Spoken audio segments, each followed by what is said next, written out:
Instantaneous velocity. So what exactly is instantaneous velocity?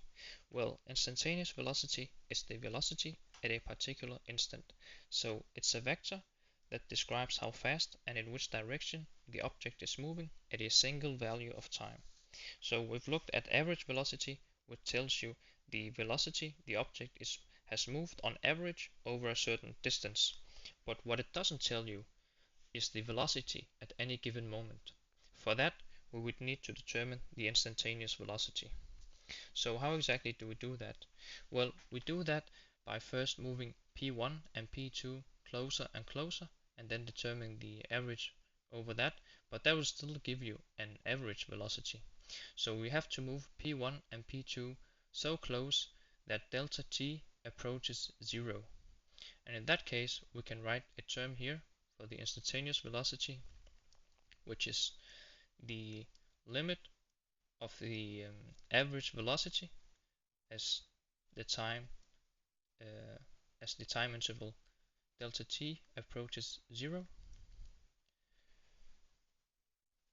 So that's going to be the instantaneous rate of change of the particle's x-coordinate, in other words, the derivative of x with respect to the time t. And what exactly is x here? Well, x here is a function that describes the x-coordinate of the sprinter. So let's take a look at an example. Let's say that we have a function that describes the movement of the sprinter, and let's say that this function is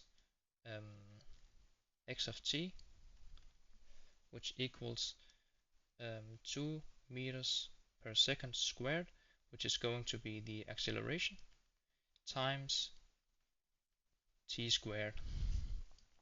So how do we determine the instantaneous velocity from that? Well, then we need to take the derivative of this function with respect to time t. So that's going to be the x of t with respect to the time t. And if we write that all out here, we're going to have the function 2 meters per second squared times t squared, and so the derivative of that is going to be 2 meters squared times 2t, and that equals 4 meters per second squared times t.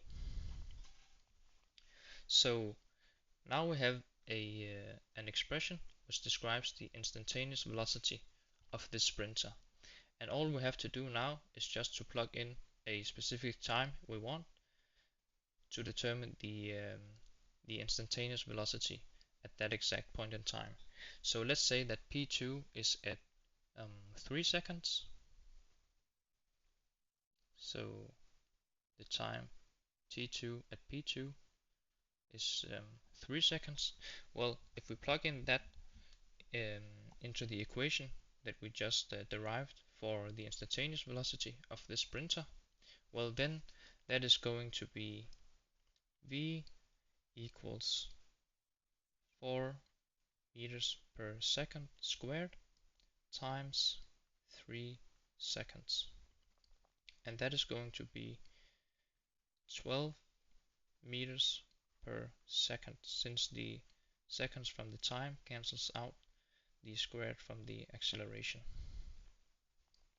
So that is how fast the sprinter is moving when he has reached this point P2. So in other words, we now know how to describe the instantaneous velocity, which is the velocity at a particular moment in time.